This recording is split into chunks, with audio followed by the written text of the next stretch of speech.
Bueno, tal como lo prometí la vez pasada, vamos a analizar a Maquiavelo, pero pensé esto,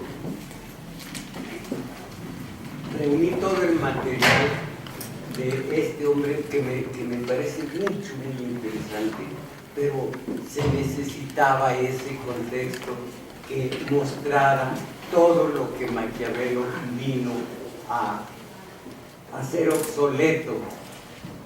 ¿Cuál era el pensamiento?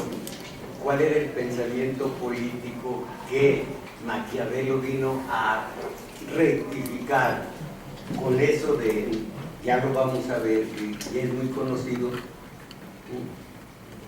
que hacia un lado, en apariencia, no más en apariencia, si lo leemos mal, la ética, y se queda con las razones de Estado y que el fin justifica los medios y demás. Todo esto son lugares comunes que vamos a profundizar. Pero entonces me pareció interesante ver el pensamiento político, la síntesis, por supuesto. Imagínense nada más Platón con la República y con leyes, y ya con eso tendríamos 10 años para leerlo y comentar algo. Entonces nos quedamos con síntesis, pero muy ilustrativas, para ver qué fue lo que vino a destruir Maquiavelo. Maquiavelo es el pensamiento del Renacimiento. Aristóteles y antes Platón y antes Sócrates son el pensamiento de la Grecia antigua, los filósofos. Y Agustín de Hipona, no lo voy a decir San Agustín porque tendría yo que santiguarme o persinarme. Entonces, los saluderos enseguida, Agustín y Tomás mi tocayo. Entonces es Sócrates, que no dejó nada escrito, Platón, que recogió todo su pensamiento, Platón, Aristóteles, Agustín y Santo Tomás. Después de estos cuatro llega Maquiavelo, y entonces en 26 capítulos, a cual más de interesantes, impone un nuevo código de pensamiento político. Los antiguos hablaban de gobiernos puros y gobiernos impuros. Los gobiernos puros eran la monarquía, gobierno de uno; la aristocracia, gobierno de un grupo de hombres de bien, de hombres sabios, de filósofos. Y era para Platón el ideal del gobernante. Platón decía: el gobernante debe ser un filósofo. Peña Nieto recogió esa tradición. Bueno, y gobierno, monarquía, aristocracia y república. La república es el gobierno de muchos, la aristocracia el gobierno de unos cuantos elegidos y escogidos, y monarquía el gobierno de uno. Son gobiernos puros. Allí no hay medro personal, no hay intereses personales, sino intereses del bien de la ciudad, en este caso la ciudad-estado. No se habla de la república, todavía no existía claramente ese concepto. Es la ciudad-estado. Para empezar, decía Platón que para que sea habitable una ciudad no debe pasar de 3.000 habitantes. También nosotros recogimos esa tradición. Entonces, la ciudad, el gobierno tiene como meta la felicidad de todos. y esa felicidad solamente se consigue con la virtud, con la armonía, y la armonía de un alma que a semejanza de lo que del alma del individuo es exactamente lo mismo el alma del gobierno, del Estado, y esa alma tiene tres facetas. La más importante, el alma racional, es la que se dedica a gobernar para bien de todos los habitantes, dentro de la virtud. Preferiblemente debe ser un filósofo, debe ser un aristócrata, pero para que sus medidas tengan peso específico, tiene la otra alma, la de los iracundos, o sea, los gobernantes, que hoy diríamos el ejército, el alma iracunda, los guardianes que apoyan y ayudan a gobernar al racional, al filósofo, pero está supeditado al filósofo. Y por último tenemos al pueblo trabajador, al pueblo que produce la parte material, y ese es el alma del apetito. Y está supeditada a los otros dos, y hace lo que le ordenan los otros dos, y mantiene a las otras dos almas. Apetitiva es el alma, rara palabra. Entonces, esos tres forman el alma total del gobierno, del Estado, y así hay virtud dentro de aquella ciudad-estado, y si hay virtud, hay por lo consiguiente felicidad. Ahora, tienden a degradarse, tiende el alma de los iracundos a degradarse y a buscar el lucro personal. Para que no ocurra esto, hay una serie de reglamentos, de regulaciones que evitan esta situación, y hace de esa alma, bueno, de los guardianes, ya no voy a decir el alma, los guardianes les impone una serie de reglamentos que son simplemente una utopía, voy a decir una tontería, más utópica que la propia utopía de Moro. La he leído y no llega a los extremos de la Atlántida de Platón, que es simplemente, tiene ambos pies en la mitología, en el mito. Pero miren, para Platón, lo que hay que hacer con las reglas de la República, del Estado, para que no caigan del alma iracunda, los guardianes, en el medro personal, que tiene un nombre raro también, timarquía, timé, honor, timarquía, buscan honores, buscan medro personal, riquezas, y entonces se degeneró el alma o los guardianes, y dejan mal parado el Estado, y a los filósofos ya no les apoyan como deben apoyar. Las regulaciones voy a leer para que veamos que es totalmente una utopía, y por ser utopía irrealizable.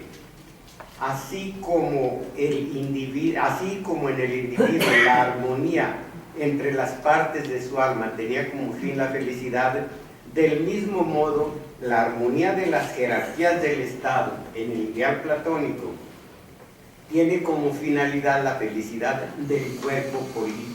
Hasta ahí está bien. Para evitar que se trastoque el fin del Estado y los gobernantes y los guardianes empiecen a buscar su medro, su lucro personal, que se traduce para decir primero honor. Es el honor, la timarquía, el honor, y con eso todo lo que viene a un lado. Se deben instituir ciertas normas en el Estado. En primer lugar, entre los guardianes todo debe ser común y no debe existir propiedad privada. Comerán todos juntos como una familia y dormirán en habitaciones comunes como si fueran soldados de campaña. Entre los guardianes, hombres y... Esto es muy interesante. Entre los guardianes, hombres y mujeres tendrán los mismos derechos y vivirán también en común, hombres y mujeres en común, bueno. Como si fuera... Platón se adelantó 2500 años a la lucha por la igualdad de género. Las relaciones entre hombres y mujeres serán libres y no se establecerán familias tal y como las conocemos, ya que los hijos de los guardianes serán criados todos en común. Esto me suena al régimen espartano. Todos los guardianes, hijos de los guardianes serán criados en común y ni siquiera los padres sabrán quiénes son sus hijos. Algo que ahora pues no del todo, no se cumple del todo. Al mío me salió un güerito, no salió, está muy prieto, está chato. Entonces, los padres no sabrán quiénes son sus hijos. De la casta de guardianes, esto es bueno. De la casta de los guardianes saldrán los gobernantes filósofos, aquellos que destaquen en inteligencia y justicia serán los seleccionados. La casta de guardianes filósofos no se mezclará con el resto del pueblo feroz. Esta discriminación platónica después de que la mujer y el hombre iguales, y peor todavía Aristóteles, es muy conocido y vamos a leer en su síntesis de lo que es el Estado. Unos nacieron para mandar, otros para obedecer, unos nacieron libres, otros nacieron esclavos. Todo esto es intolerable si no lo inscribe uno en el tiempo en que esto ocurrió. Entonces la casta de guardianes filósofos no se mezclará con el resto del pueblo. Para asegurarse que los gobernantes sean lo mejor posible para la función de dirigir el Estado, deberán ser educados estrictamente para cumplir con su tarea. Los filósofos guardianes aprenderán música, gimnasia, matemáticas y por último, los más inteligentes de todos, dialéctica. Desde Platón, la dialéctica que hizo que Marx hiciera toda su maravillosa filosofía de esta dialéctica,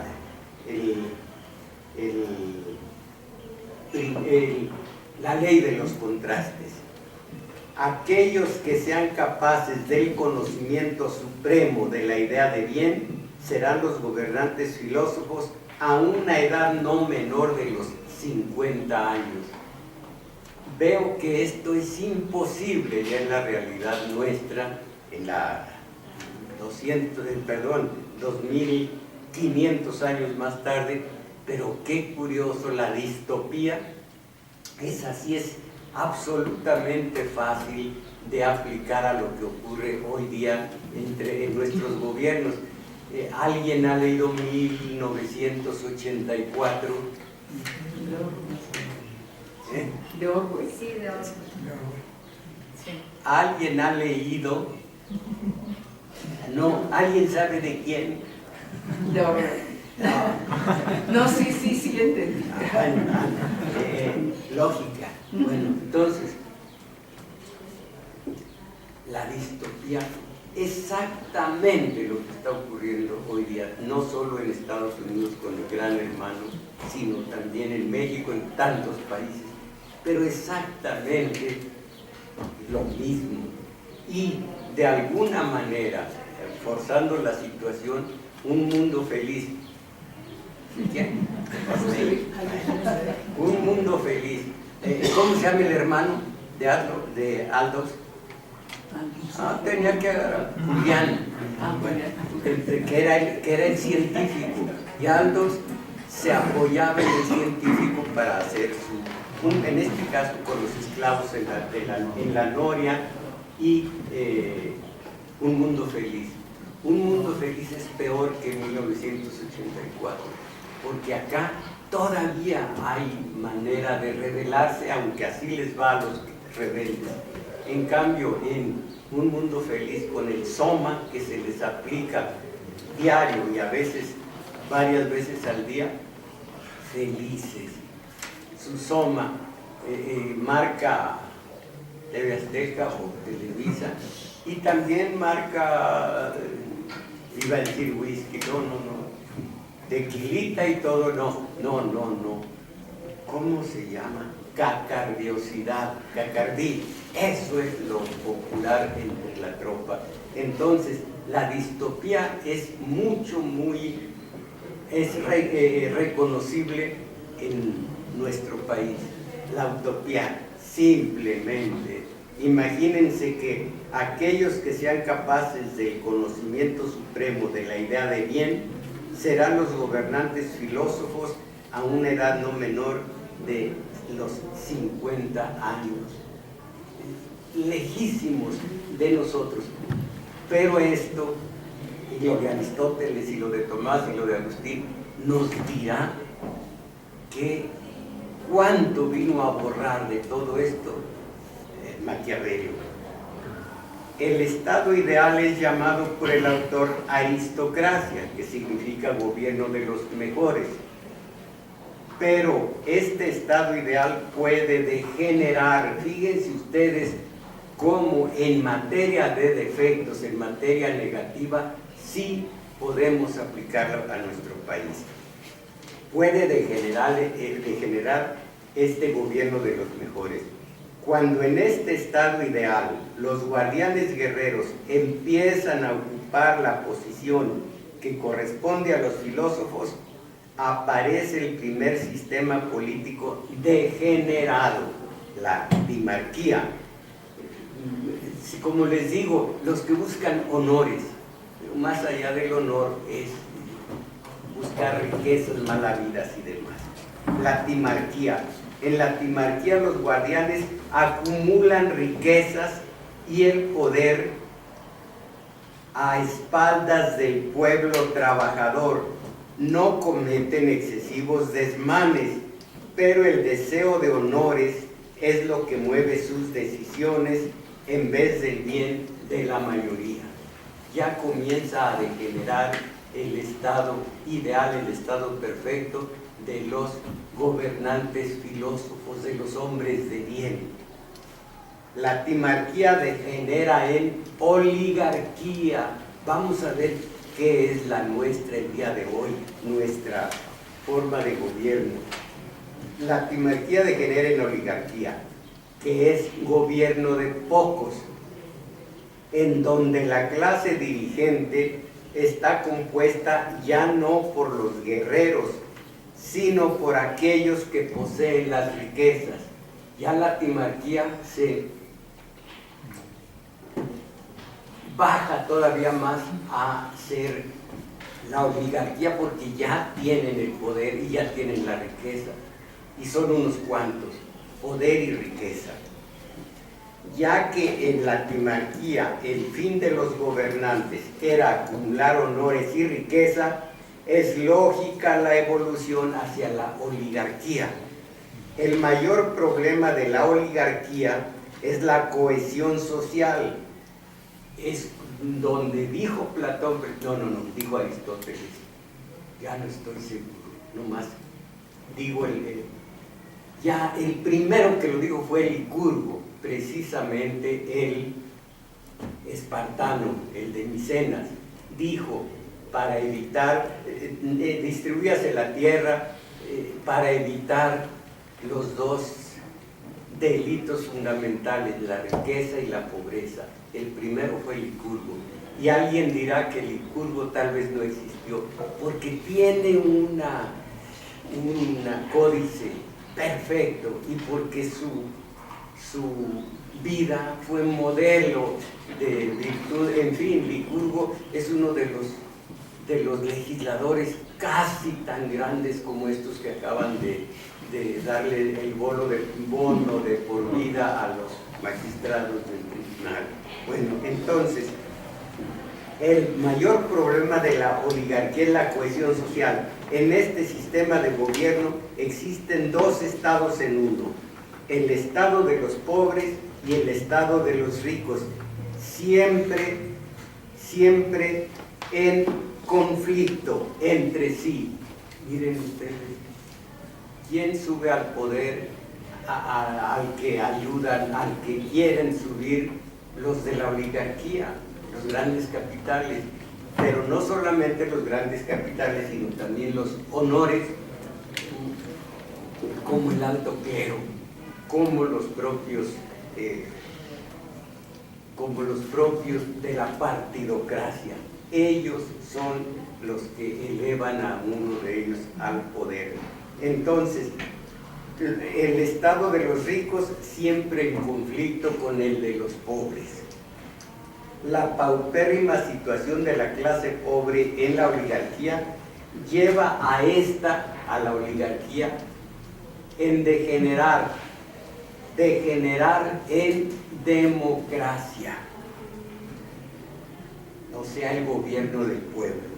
Los pobres se alían entre sí y arrebatan el poder a los más ricos, estableciendo en lo posible un sistema igualitario de participación política, una utopía que se intentó con el verdadero socialismo, no el socialismo real de la Unión Soviética. Entonces, estableciendo en lo posible un sistema igualitario de participación política y la mayor libertad política. Pero este sistema también es imperfecto, ya que mientras que en la oligarquía había dos cuerpos políticos, en la democracia hay infinidad de ellos, tanto como individuos o familias. Esto también aplicable a aquel tiempo, no al actual. Ahora, la democracia degenera, aquí no hay democracia, pero se habla de que existe, pero la democracia degenera en el sistema político más alejado del buen gobierno, la tiranía. En el Estado democrático, oigan esto, un demagogo se presenta como salvador de los pobres. Bueno, esto no existe ya no existe en México. No hay un demagogo que hable que los pobres primero y yo todo por los pobres. Rayitos de esperanza ya no. Bueno, la democracia degenera en el sistema político más alejado del buen gobierno, la tiranía. Hablo de este López Obrador, yo no creo en ninguno de ellos, creo en nosotros, no en ellos. Así que no es que yo al no creer en López Obrador crea en un panista o en un priista, no. Ellos tienen su negocio y nosotros tenemos el nuestro totalmente abandonado porque somos el rebaño que tiene como verdad la verdad del sistema político, del sistema de poder, del corto plazo. No pensamos con nuestra cabeza, sino con la cabeza del sistema de poder. Entonces, ellos son ellos. Este demagogo está en contra de los tiranos, entre comillas, porque no llegan a serlo, pero son los de la democracia, los oligarcas.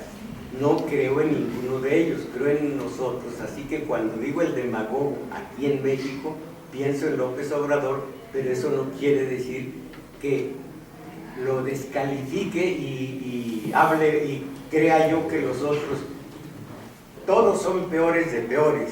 Nada más que ellos tienen un pueblo totalmente sometido, porque es el rebaño de que hemos hablado. Ojalá que alguien pueda explicar el famoso rebaño, la dualidad del individuo en psicología, que es gregario y que al propio tiempo tiene su razón. Nadie lo va. Bueno. Si Bolívar, siendo grande, dijo: hemos arado en el mar, yo hemos arado, pero con dobles. Bueno, la democracia degenera en el sistema político más alejado del buen gobierno, la tiranía. En el Estado democrático, que es ya degenerado, la democracia está muy lejos, muy lejos del gobierno de los filósofos. Un demagogo se presenta como salvador de los pobres o de una amplia capa de población. Con palabras zalameras toma el poder en la asamblea y todos lo siguen. Tras conseguir el poder político, es obvio, necesita una guardia, un alma iracunda. Necesita una guardia que le proteja de las agresiones de sus enemigos. Con esta guardia y la connivencia de otros aliados de la ciudad o extranjeros, se hace con el poder absoluto, y allí estuvo la tiranía. La reflexión política de Platón, con su crítica a la democracia y a la tiranía, resultan aún hoy de actualidad. La democracia y la tiranía. Podemos de esta síntesis sacar muchos símbolos, muchas reflexiones que hoy día tienen una absoluta vigencia. Por supuesto, ¿quién va a pensar en un gobierno de filósofos? Piensen en el máximo gobernante, Obama. Filósofos, no, ellos están cerca y hacen actual y vigente la doctrina de Maquiavelo. Por más que muchos dicen ya pasó, sí, algunas cosas de Maquiavelo eran de su tiempo, ya son obsoletas, pero como Freud, en la esencia sigue en pie. Vamos a ver a Maquiavelo después de Aristóteles, Agustín y Tomás. Aristóteles divide las formas de gobierno en puras e impuras, esto ya lo hemos visto. La última, la demagogia, bueno, lo voy a leer, ya lo dije, pero voy a leerlo nomás para que lo grabemos bien. Monarquía, primero, formas puras e impuras. Monarquía, gobierno de uno solo. Aristocracia, de un grupo de hombres de bien. República, gobierno de la mayoría. Y dentro de las formas impuras, tiranía, que es la que tiene como fin el interés personal del monarca o cualquier otro. La oligarquía, que es la que tiene como fin el bien personal de los ricos. La democracia, que siendo de la mayoría, degenera en demagogia, el bien particular de los pobres. El fin del Estado debe ser siempre no solo la existencia material de todos los asociados, sino también su felicidad y su virtud, siendo esta última la de primer cuidado dentro del Estado, la virtud. Curiosamente, pues todavía cristianismo no había, y estos están viendo valores morales, principios éticos, que después se degeneraron con el catolicismo que inició Constantino. No hablo del cristianismo, que respeto a morir. Entonces, la ciudad es la asociación del bienestar y de la virtud para el bien de las familias y las diversas clases de habitantes. El gobierno perfecto es aquel que procura a todos los ciudadanos el goce de la más perfecta felicidad, dividiendo estos goces en tres diferentes clases: los que están fuera de su persona, los bienes del cuerpo y los bienes del alma. Estos son de alguna manera las tres fases del alma de que hablaba Platón, consistiendo así la felicidad en la reunión de todos estos, que pueden ser adquiridos y conservados mediante la virtud. Estamos en la utopía, sin más. La felicidad es patrimonio de los corazones más puros, valga. Aquí ya me amolaron. La felicidad es patrimonio de los corazones más puros y de las inteligencias más distinguidas, siendo por lo tanto el estado más perfecto, el más dichoso y el más próspero. La felicidad nunca puede estar acompañada del vicio, porque tanto el Estado como el hombre no prosperan sino a condición de ser virtuosos y prudentes, transformándose en el fin esencial de la vida de ambos, el alcanzar este grado de virtud y hacer todo lo que ella ordene. Lo leo nada más para que veamos ya la diferencia con Maquiavelo, pero pues esto es inasible. No debe haber demasiados habitantes, ya que no es posible el orden en la multitud. Su cantidad debe ser reducida de modo que sea posible que se conozcan entre sí, para que de esta manera las elecciones y sentencias jurídicas no sean necesariamente malas, pero a la vez debe alcanzarse un mínimo necesario para la subsistencia. Uno de ellos, no sé cuál, clásico, decía: 10 no hacen una nación, pero 1000 tampoco. Entonces el justo medio. Se pueden suponer diversas combinaciones según la importancia relativa que se atribuye a las formas anteriores. En la democracia, todos los derechos son comunes, al contrario de lo que ocurre en la oligarquía. Esto de Aristóteles, pero es toda una lección política, podemos verlo. En la democracia, todos los derechos son comunes, al contrario de lo que ocurre en la oligarquía. Y miren, está más cerca esto de la democracia o de la oligarquía. Aquí ya hemos visto la democracia, en sus cuantas vertientes hemos visto la democracia, ¿se acuerdan? Participativa. Sí, participativa. Bueno, no es así, pero sígale. La social. La social, la formal y la representativa, porque no hay entre nosotros la participativa, que podría ser en mínima escala el plebiscito, el referendo y el mandato revocatorio, pero no lo han querido instituir, como tampoco las candidaturas independientes. Entonces no hay más que representativa. Y miren lo que ocurre con la democracia representativa el día de hoy. Esto del escandalazo de la participación económica de por vida para estos señores, todo esto viene de la representativa, de la democracia representativa.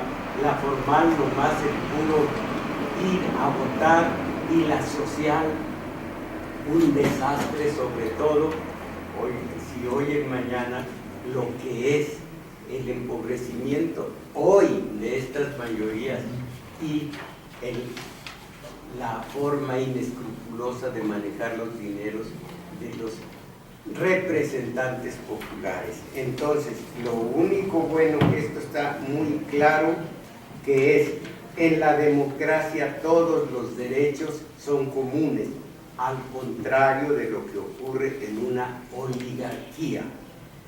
Siendo los ciudadanos los únicos que componen el cuerpo político, se abstendrán de realizar trabajos contrarios a la virtud o relacionados a la agricultura, puesto que para ocuparse de la cosa pública se necesita tiempo ocioso. O esclavos, bueno, esclavos, no más. Y, según Platón, el alma de apetitos, ¿cómo se llama? Bueno, el alma de un pueblo que tiene que alimentar a los que están haciendo política. Estoy buscando la palabra que se me hace difícil. Bueno, apetitiva, difícil de apetitiva, pero además me hace muy fea. Entonces,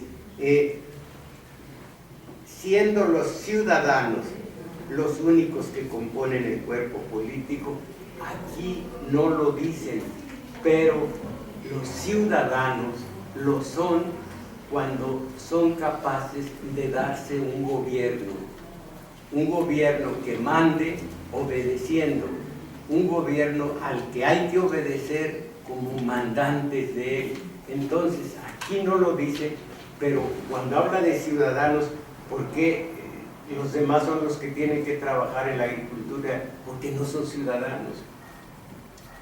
Los ciudadanos, siendo los ciudadanos los únicos que componen el cuerpo político, se abstendrán de realizar trabajos contrarios a la virtud o relacionados a la agricultura, puesto que para ocuparse de la cosa pública se necesita tiempo ocioso. Los ciudadanos están divididos en dos clases: los guerreros y los que deliberan sobre los negocios del Estado y juzgan los procesos, confiriendo las funciones según las distintas etapas de la vida. Habida cuenta que una necesita del vigor de la juventud y la otra de la prudencia. Entonces lo voy a repetir: deben tener las funciones según las distintas etapas de la vida. Una necesita el vigor de la juventud, los guerreros, y los que deliberan sobre los negocios del Estado deben ya ser maduros porque tienen la prudencia, la que es propia de las etapas maduras de la vida. Los artesanos, como otras clases extrañas a las nobles ocupaciones de la virtud, no gozan de derechos políticos. ¡Ay, qué bonito! No gozan de derechos políticos. Fíjense, esto es Aristóteles. La naturaleza creó dentro de la misma especie unos destinados a obedecer y otros a mandar. Una autoridad que es conferida a causa de la edad no provoca celos ni fomenta la vanidad de nadie, cuando cada cual está seguro de que con el devenir de los años obtendrá la misma prerrogativa. Por esto, la autoridad y obediencia deben ser a la vez perpetuas y alternativas, y por consiguiente la educación debe ser igual y diversa. Síntesis de las ideas políticas de Aristóteles. ¿Qué les parece? San Agustín, nada más voy a decir la frase final: la autoridad debe ser aceptada como un servicio y amada como un beneficio. Caray, siempre pensando en los poderosos. Y Aristóteles diciendo que el campesino,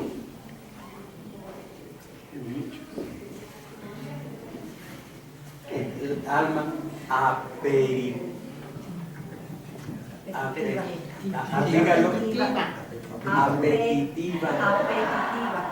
apetitiva, no puedo grabarme el adjetivo, es que aperitivo sí, pero aperitivo, bueno, esa no es ciudadana, esa no tiene derechos políticos, esa simplemente nació para trabajar y obedecer y trabajar. Es horroroso, viéndolo bien en la vida real nuestra. Agustín, San Agustín, sociedad política, que 400 y tantos antes de Jesucristo, 400 y tantos, 350, 54 después de Jesucristo, se inscriben Platón y Aristóteles, antes Sócrates, en la Grecia antigua. Después estos dos en la Edad Media, Alta y Baja Edad Media. A propósito, cuando Platón llegó a, bueno, nació en Atenas, o ahí cerca de Atenas, dicen otros, intentó trabajar como político activo.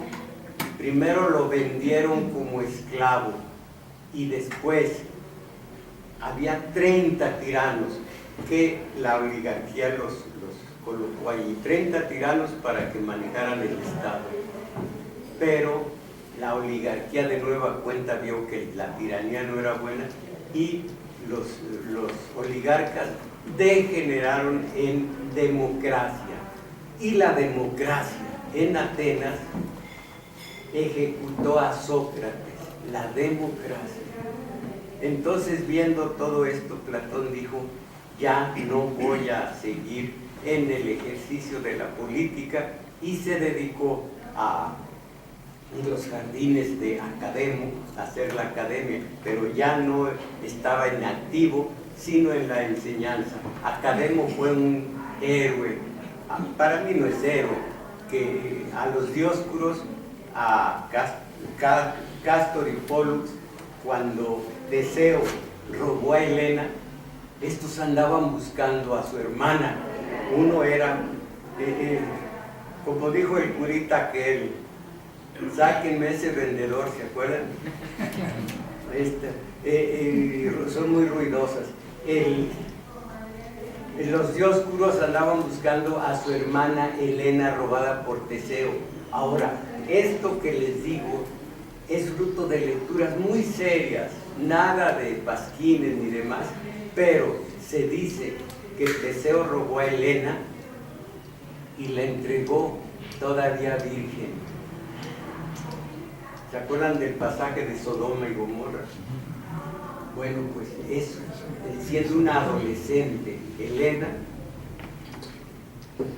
libro del Fondo de Cultura Económica de un francés, no me acuerdo el nombre del francés, sí, la tomó, pero en esa forma, y en esa forma la siguió, la regresó, bueno, la abandonó virgen. Los Dioscuros, uno era mortal y el otro divino, pero se llevaban espléndidamente bien, la buscaban, no la encontraban, y Academo dijo: ¿qué creen? No, se los dijo a lo mediocre: ¿saben qué? Lo que pasa es que está escondida en tal parte. Bueno, pues fue un héroe, le dieron un gran terreno, hizo un jardín maravilloso. En ese jardín Platón instituyó su academia por Academo, y tanto Platón como Aristóteles hicieron estudios peripatéticos. Uno cree que peripatético, bueno, esa es la acepción actual, es de alguna manera tienen patetismo, y no, peripatético es nada más porque iban caminando iban con los alumnos que después de que Platón les daba una clase ya decían: esta es la democracia tal. Bueno, entonces iba Platón o iba Aristóteles con su cauda en derredor, supongo, o detrás, platicando, y entonces eran estudios peripatéticos. A diferencia de su forma de ser, de enseñar, Sócrates anterior tenía otra muy sabrosa, yo la leo, hijos, qué maravilla. ¿Alguien sabe cómo se llamaba la forma de dar sus clases, de imponer su filosofía? Sócrates, la mayéutica, a base nada más de decir, oye, así que esto es así, bueno, y si es así, bueno, y si esto es así, lo reconoces, conduce a esta parte, pero te sigue. Entonces, bueno, lo decía en griego antiguo, semoviente, decía, semoviente lo mismo. Entonces, mayéutica y estos dos peripatéticos, una diferencia menor, por una simple anécdota. Entonces, academo y academia. San Agustín, aparte de la concepción que los hombres son naturalmente sociables en la prueba equívoca de ello, es el mandato de Dios a crecer y multiplicarse. Considera que toda sociedad, aun la de los perfectos, requiere de una autoridad, ya que si bien las relaciones de subordinación son primarias, como es el caso de la familia, pues se da espontáneamente y se acatan libremente todas ellas, el pecado, válgame, aquí entra el pecado, ha hecho imperativo la presencia de un poder coactivo al interior de la sociedad. Si leen ustedes una síntesis de la doctrina de Hobbes, es lo mismo, es el que dijo el hombre es el lobo del hombre, y entonces necesita de esa autoridad, de ese elemento coactivo, de ese elemento castigador. Se dice, es feo decirlo así, pero nos entenderemos, que castigue el pecado, según San Agustín, y que castigue la forma de ser del hombre que tiende siempre al mal, según Hobbes. Ha hecho imperativa la presencia de un poder coactivo al interior de la sociedad. En síntesis, la sociedad política es el resultado de una inclinación natural del hombre, cuya función primordial es asegurar la realización de la paz y la justicia dentro de los límites del orden natural. La justicia es el valor supremo de una sociedad y de un individuo, según Platón. El que es justo dice la verdad. Lo que es justo es verdadero. El que es justo dice la verdad. El que es justo es libre. La verdad os hará libres. El que es justo tiene paz interior. El que es justo tiene belleza. Y por supuesto no hablo de la física. Entonces, según Platón, la justicia, y la justicia es el motor de una sociedad, armónica, donde las tres ramas del alma se conjugan perfectamente. Entonces, es la justicia. Ahora habla Agustín de ella. Es un valor supremo para Platón. Y yo digo, es cierto. Yo decía, pensaba, la verdad nos hace justos, en fin, pero al final dije, a lo mejor, le di el beneficio de la duda, a lo mejor Platón es más inteligente que yo, a lo mejor sabe más que yo.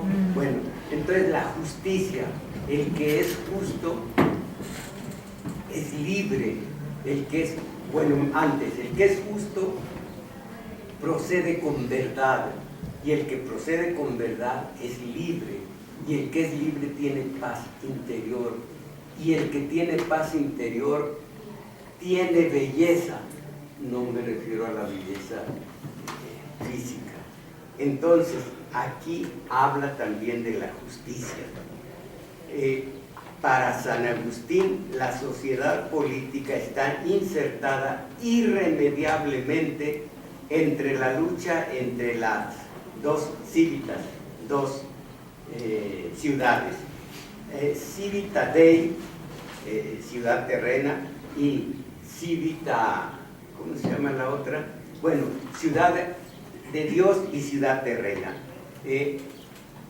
Aquí hay dos ciudades, la de Dios, inclusive es el nombre que le puso a su utopía, y la terrena, la ciudad terrena, la de los malos.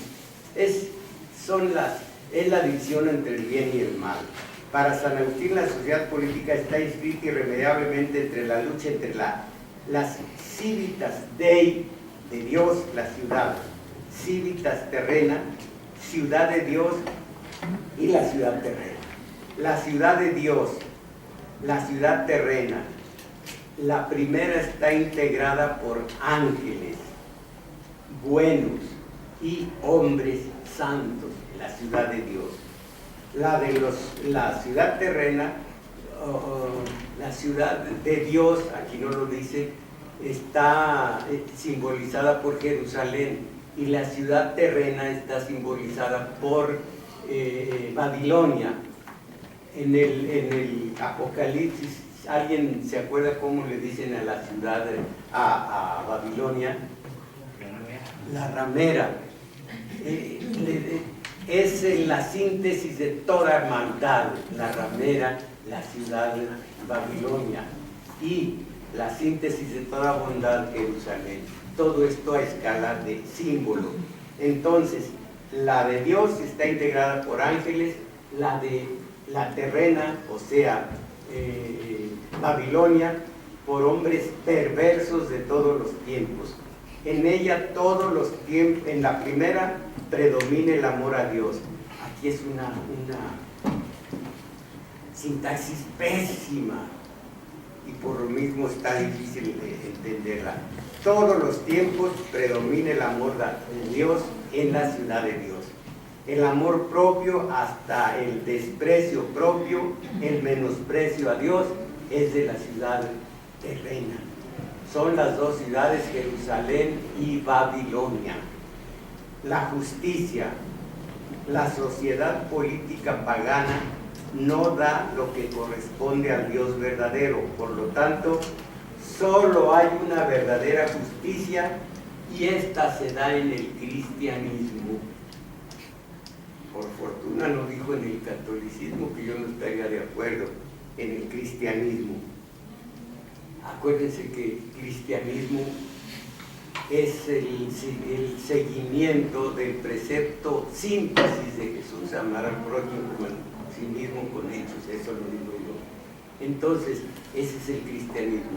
El catolicismo nació en el 317, Constantino, impulsado por su madre Helena, a la que el catolicismo es Santa Helena, y después Teodosio en el 380 y tantos la ratifica, viene el Concilio de Trento y demás, y queda instituida y estipulada el cristianismo, el catolicismo como iglesia oficial. Entonces, en el catolicismo, para empezar, Norberto Rivera tuvo en su ordenación los votos de pobreza, obediencia y castidad, y así también Francisco, o sea, Bergoglio, pobreza, castidad, obediencia, siguiendo a Cristo, que fue pobre. Se supone que 30 años fue carpintero, 3 fueron de servicio, 3 fueron de apostolado. Se supone que debe haber sido un carpintero. Era pobre. Y los votos de pobreza son de todos ellos. Y Pedro era pobre, era un pescador, y además no tenía mucho temple. Renegó 3 veces de Cristo, hasta que el gallo cantó diciéndole, oye, no, o sea, esa es otra.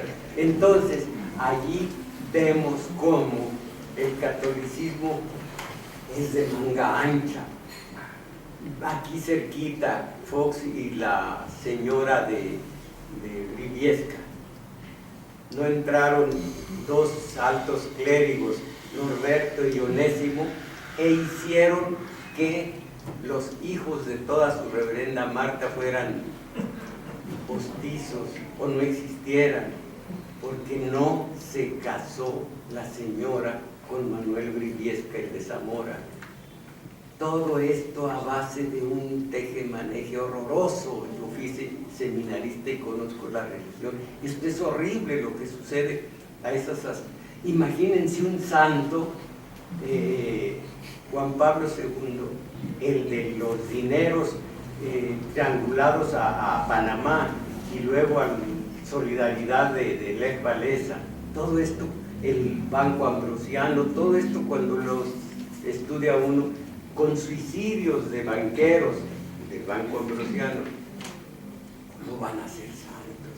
En cambio, Óscar Arnulfo Romero, nada más porque se acercó a criticar al ejército y a Arena, a Roberto de Abuizón, lo mandó matar.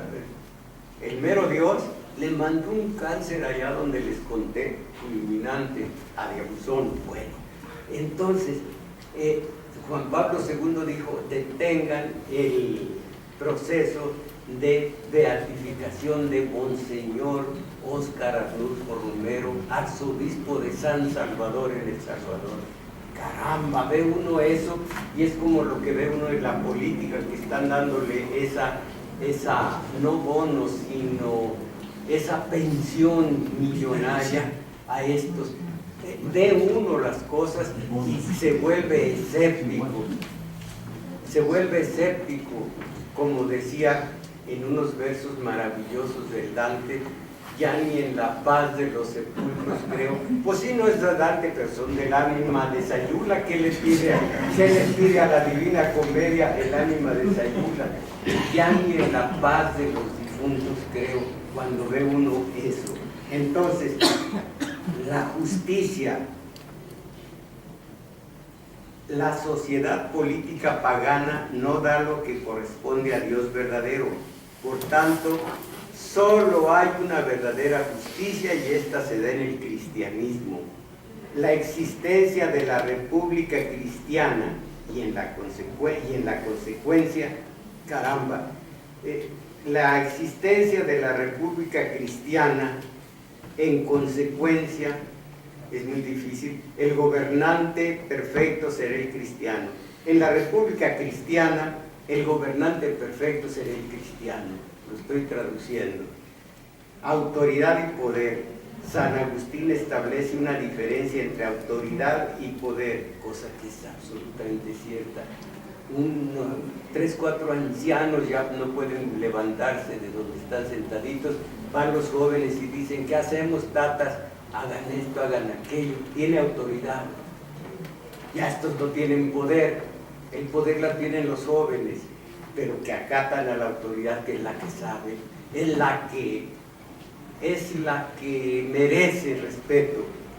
Así que aquí es absolutamente cierto. San Agustín establece una diferencia entre autoridad y poder, pero que tiene importantes efectos en el ámbito de lo político. Comienza señalando que el principio de autoridad viene de Dios, haciendo la salvedad de que el poder es atribuido según diversos procedimientos, a saber, la herencia, el sorteo, la suerte, la elección. El poder llega por una de estas 4 vías. La herencia, esto es la dinastía.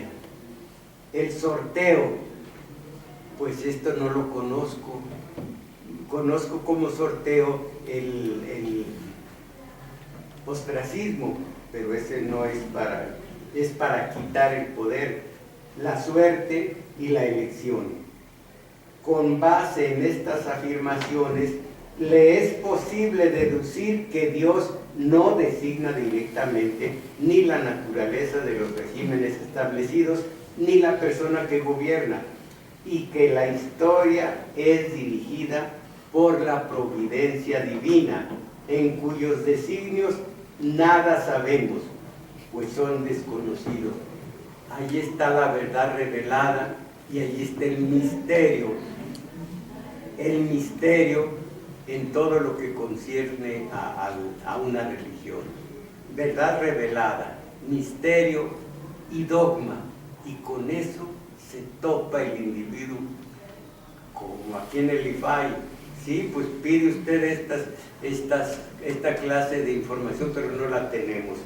Es el dogma, es el misterio y es la verdad revelada. La que no reveló Dios no es verdad. Y está también el derecho divino para los reyes, dado también por Dios. Todo esto entre comillas, digo yo. Entonces, la autoridad para San Agustín comprende 3 misiones principales.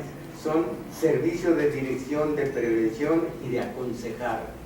Servicio de dirección, en virtud del cual gobernar no es un honor ni una ventaja, sino un servicio que exige particulares cualidades de quien lo ejerce. La autoridad debe ser justa y el titular de ella ha de procurar no perder su alma. Se lo decía yo a Romero de Champs, no voy a perder mi alma. El servidor de prevención al pueblo de sus propios caprichos.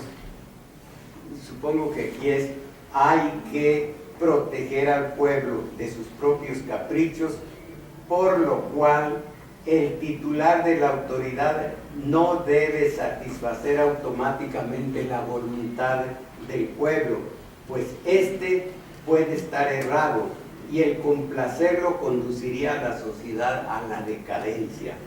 Un gobierno cristiano, por tanto, debe dirigirse siempre a la búsqueda de la justicia por medio de la ascensis, a fin de conseguir la liberación del entendimiento y la consecuencia de la virtud para el pueblo.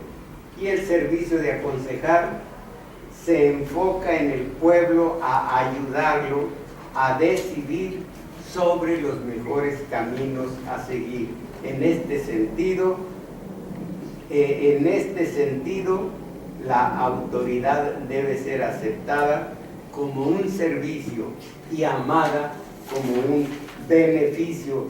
Vamos a ver Tomás y luego la próxima nos enfocamos ya a Maquiavelo. Primero su vida, Maquiavelo otra cosa. Se lo tengo que decir en 8 días, pero nomás lo adelanto. No abandona para nada la ética, la moral. No es cierto que en la axiología política no existe moral ni ética, existen, pero Maquiavelo, antes de escribir El Príncipe, La Mandrágora y discursos varios, este hombre era traicionero, pleitista, borracho y mujeriego. Es lo que para mí es una maravilla, porque lo hace humano. Cualquiera dice, pero si era un ser frío que matemáticamente iba diciendo lo que conviene al Estado y lo que no, lo que conviene al príncipe y lo que no, lo que tiene que ser de animal y lo que tiene que ser de racional, lo que tiene que ser de zorro y lo que tiene que ser de león. En ese sentido tiene que ser león para que no le den miedo las trampas, y zorro para que sepa dónde están y las evite. En fin, mucho. Tiene que ser como el centauro Quirón, como el que hay otro, se me olvida el nombre de quien lo cabalgó. Tiene que ser hombre, el hombre tiene que ser la mitad caballo y la mitad humano, la mitad animal, la mitad humana. Todo esto, dice uno, qué raciocinio frío de un hombre gélido. No, le daba a la bebida, a la mujer, pongo de pie cuando leo que le encantaban las mujeres. Es lo malo, no la mujer que no una, sino las mujeres, que le gustaba el licor y que traicionaba y además rogaba: denme ese bono, ¿por qué no más a los demás magistrados? Él era magistrado, humanísimo el tipo, me cae bien, pero cuando se pone a escribir las reglas, se acaba todo lo que estos predicaron. Política según Santo Tomás. Respecto a la política, Santo Tomás se desmarca de la actitud adoptada por San Agustín al considerar la existencia de dos ciudades, la de Dios, Jerusalén, y la terrestre, Babilonia, identificadas respectivamente con la Iglesia y con el Estado pagano. Aquí ya es otra versión: la Iglesia, Jerusalén; el Estado pagano, Babilonia. La ciudad de Babilonia es considerada por San Agustín como el resultado de la corrupción del hombre por el pecado original. Esto del pecado original, ¿cuánto se ha discutido? ¿Pero por qué? ¿Nosotros por qué? Uno de los filósofos que discutió esto fue Fox. ¿Y yo por qué? El pecado original, considerado por San Agustín como el resultado de la corrupción del hombre por el pecado original, mientras que la ciudad de Jerusalén, la ciudad celestial, representaría la comunidad cristiana que viviría de acuerdo con los principios de la Biblia y los evangelios.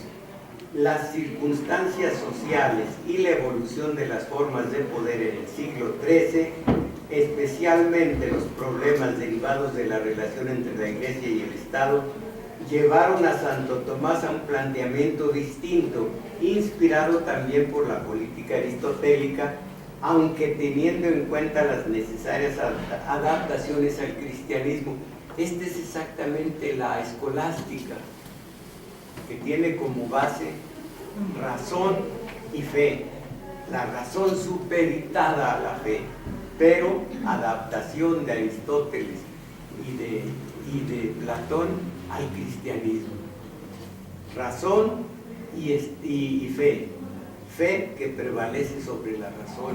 Por eso se detiene cualquier clase de experimentación, de ciencia, de técnica. Primero la fe. Todavía algunos salvajes, buenos, no salvajes, pero sí, ¿cómo se llama?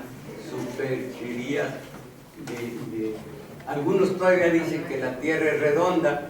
Pregúntenle a Galileo cómo le fue, aunque la Inquisición no lo castigó por haber dicho que la Tierra era redonda. Esa es una mentira. No, atacó mucho a la religión Galileo, no precisamente fue recluido en la, ¿cómo se llama?, Centro Nacional de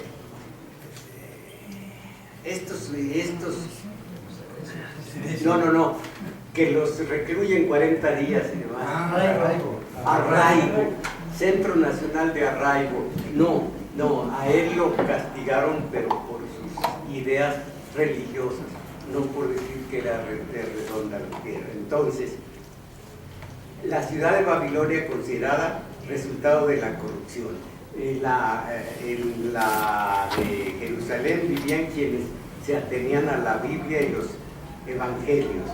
Bueno, para Santo Tomás la sociedad, siguiendo a Platón y Aristóteles, es el estado natural de la vida del hombre. En cuanto tal, el hombre es por naturaleza un ser social nacido para vivir en comunidad con los otros hombres, pero ya sabemos que Santo Tomás asigna al hombre un fin trascendente, por lo que ha de reconocer un papel importante a la Iglesia en la organización de la vida del hombre. Tomamos nota para ver a Maquiavelo. Del mismo modo que había distinguido entre la razón y la fe, aquí está la escolástica, del mismo modo que había distinguido entre la razón y la fe, y aun manteniendo su autonomía, concedía la primacía a la fe sobre la razón. Aquí está. Por lo que respecta a la sociedad, aun aceptando la distinción y la independencia del Estado y la Iglesia, aquel ha de someterse a esta, el Estado sometido a la Iglesia, en virtud de ese fin trascendente del hombre. El Estado ha de procurar el bien común, para lo cual legislará de acuerdo con la ley natural. Esto está bien. Las leyes contrarias a la ley natural no obligan en conciencia.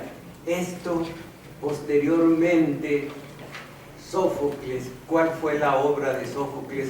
¿Cuál fue el personaje femenino maravilloso que nos enseñó la desobediencia civil? Antígona, la desobediencia civil.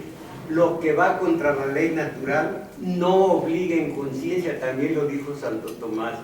Una ley, si fuéramos otra sociedad, una ley como esta que se ha instituido para beneficiar a los magistrados, no viene la desobediencia civil. ¿Por qué? Porque, y esto ya lo dijo otro filósofo a la altura de Santo Tomás, don Jesús Reyes Heroles, no se debe hacer leyes destinadas a individuos. Y esta pues es una ley contraria a nosotros, porque nos va a costar mucho dinero, 400,000 al mes, asqueroso.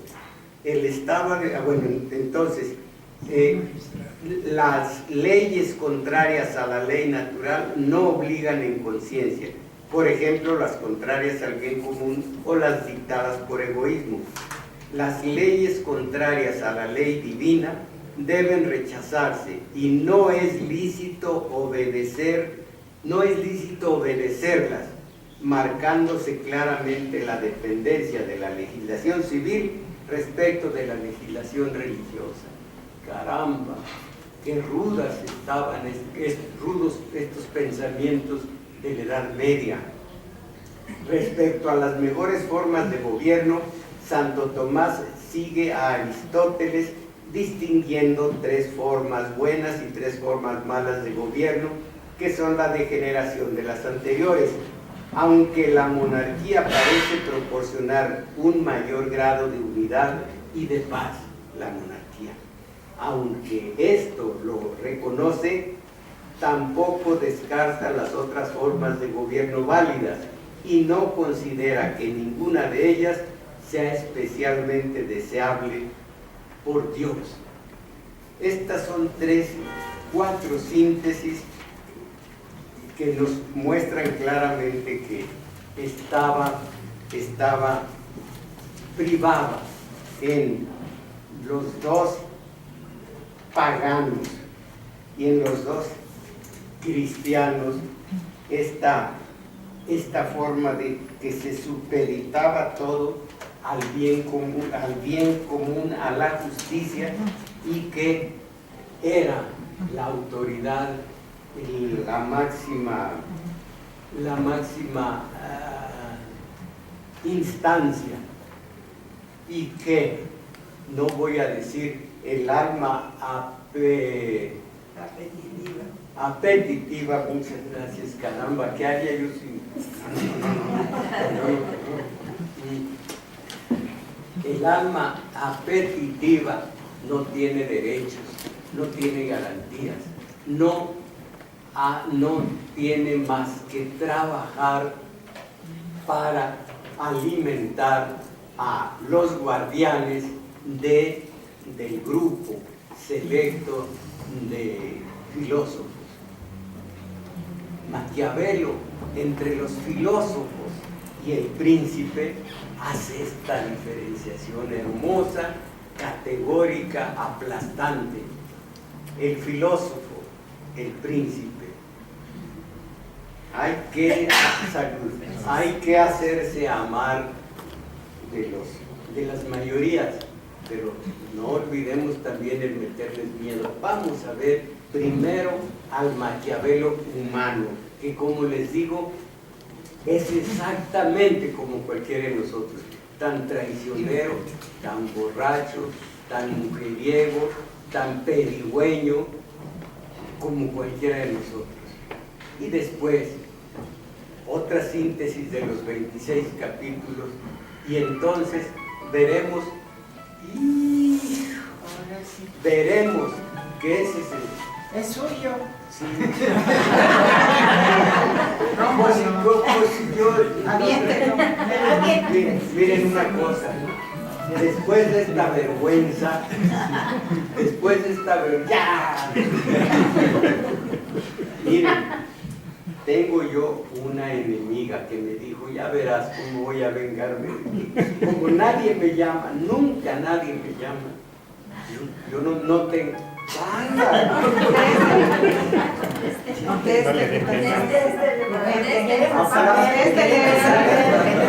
Vamos a ver. Fíjense, esto se llama anticlímax. Después de haber platicado con ustedes, haber traído el espíritu, primero convoqué el espíritu de Grecia antigua y de la Edad Media. Después de esto, y pudiendo haber tenido un final esplendoroso, y esto se llama anticlímax. Y después de esto, no me queda más que decirles, espérenme, vamos a ir a comer, y mi participación depende de que me hayan comprado algo en mi nombre. ¿Hubo? Sí. Bueno, entonces espero a ustedes en Michoacán 34. Vamos a comer no en el pastito, sino en el salón del Cineclub, no del Cinito. Allí vamos a comer. José nos va a poner una mesa redonda, otra cuadrada. Hablábamos de que la mesa redonda va a estar presidida por el rey Arturo, por Ginebra, y vamos a tener allí desde Galaor, que les hablaba de que era casto y muy tonto, hasta Lanzarote, que era una lanza también. Vámonos a comer y gracias.